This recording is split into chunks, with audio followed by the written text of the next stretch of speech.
A lone ultimatum from Prince William now threatens to split the House of Windsor. Will the crown bend or shatter? Public confidence hovers near 53%, and one fraternal fracture could plunge that figure below the point of no return. At stake is the pledge of a clean succession. Can tomorrow's king purge scandal without detonating his father's reign? Buckingham corridors hum with questions. William has decided that Prince Andrew must disappear entirely from royal life, calling his uncle a reputational landmine to close aides. King Charles hesitates, chained by fraternal duty and memories of Falkland sorties shared in younger years. How far will blood outweigh optics? According to palace insiders, father and son now avoid the topic. When forced, their exchanges snap like frostbitten twigs. Silence bruises louder than words. Charles has already stripped Andrew of public duties, military patronages, and balcony moments, yet the Duke clings to 60-room royal lodge. William brands that mansion a daily headline in waiting, warning that a single paparazzi lens could relight global outrage overnight. The king counters that eviction risks a civil lawsuit, the first against a senior Windsor since Edward VIII's abdication settlement. Tension coils like piano wire. Andrew senses shrinking ground and rallies his last allies, daughters Princess Beatrice and Princess Eugenie. They re-emerge at charity galas, greet diplomats, and float as bridge royals acceptable to old guard and modernizers alike. William, wary of splashback, tracks every photo. One misaligned frame could tether the sisters to scandal forever. Emotions pulse beneath ermine. Like this raw feed. Tap subscribe so palace smoke signals never slip past your screen. A late 2024 YouGov poll shows Andrew at +5 favorability, lowest in the family and 15 points under Meghan's score. Ipsos finds Republican sentiment spikes 3 points whenever Andrew trends, endangering sovereign grant talks due this autumn. Financial analysts warn gilt yields react to royal turbulence. Confidence, like credit, costs money when it wobbles. Numbers pierce armor where arrows cannot. William argues that there is no half-life in exile, either Andrew's presence ends or the public's patience will. Jason North, former Kensington aide, recalls the prince saying every generation must reinvent royal duty for the generation they serve. Royal editor Roya Nicker adds that William and Catherine already practice that reinvention, crowns will only amplify it. 3 voices, 1 direction. Charles remembers a deeper ledger. Brothers who once saluted side by side in naval blues deserve compassion, not banishment. Camilla notes privately that unresolved shame corrodes the marital blessings they finally enjoy, could delay poison 2 reigns at once. The monarch faces a dilemma older than throne rooms: justice to the realm or mercy to kin. Heartbeats drum in double time. Royal Lodge becomes a symbolic battlefield. Treasury papers price annual upkeep at £400,000, hard to defend while village halls fundraise for roof repairs. William proposes renting the estate to visiting heads of state, projecting transparency and bankrolling flood defences in Cumbria. Old Stone anticipates new tenants. Andrew fires back, citing his 99-year lease inked in 2003 and prepaid with personal funds. Lawyers warn that voiding it might drag Crown estate bylaws into open court, a media spectacle no side truly wants. Meanwhile, Charles wonders if mediation can salvage dignity. William sees delay as petrol poured on smouldering headlines. Storm clouds mass above Windsor Park. Kantar's winter tracker puts 51% of voters behind full exile, only 18 for a soft fade-out. Among under 30 support soars to 6 to 7. Savanta polling shows 66% prefer measurable standards over pageantry. Future taxpayers crave data, not deference. Each fresh survey stiffens William's resolve and chips at Charles's room for compromise. Youthful voices tug tomorrow's crown. History warns through gilt-edged frames. Prince Leopold's gambling scandal forced Queen Victoria to ship him to Canada for 2 years. Trust took a decade to rebuild.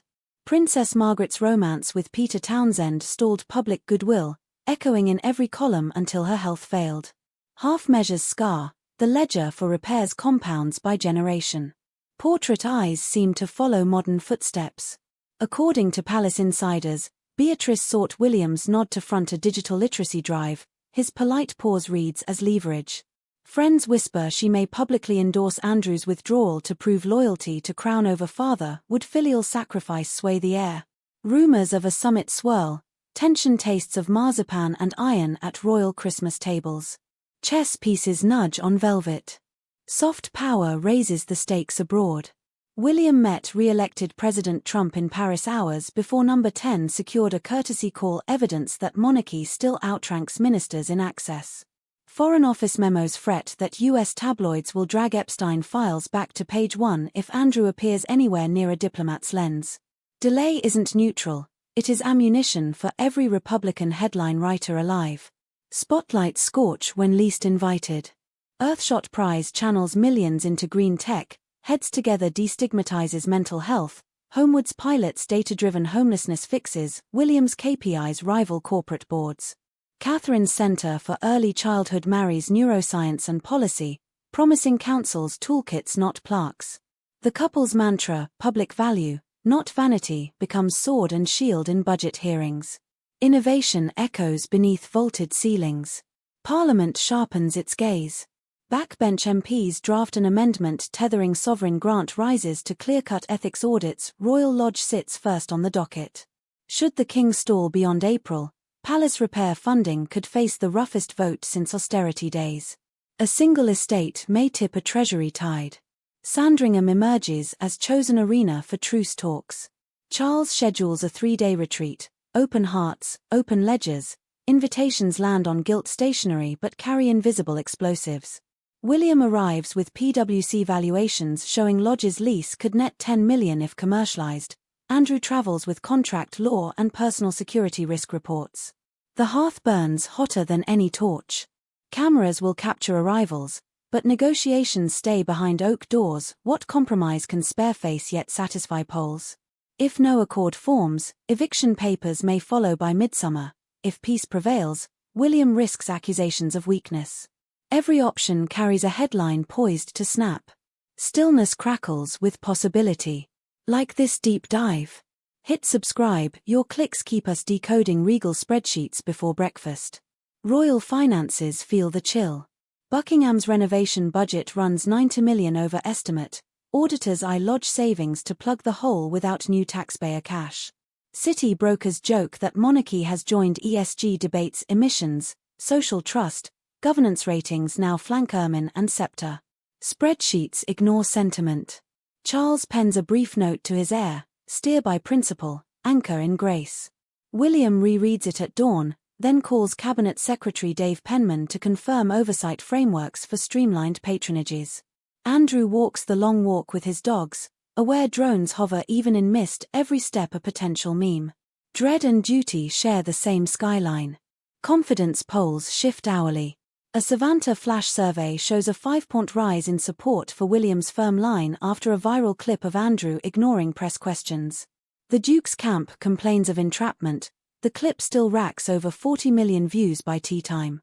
Digital age mercy runs shorter than coach rides to Ascot. Algorithms write footnotes in real time. Charles awards Camilla Scotland's Order of the Thistle, a jeweled embrace many read as compensation for Windsor turbulence.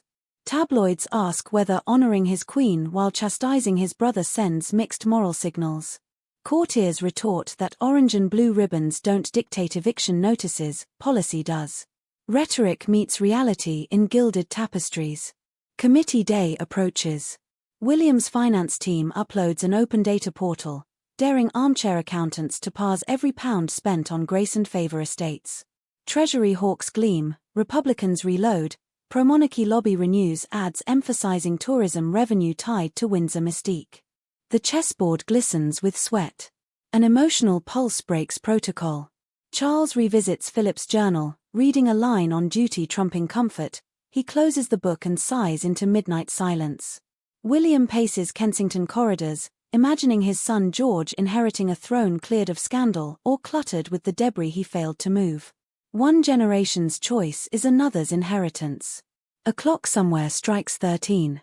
Final like and ring the bell, because once Sandringham doors close, the verdict could cascade through balance sheets, polling stations, even treaty tables.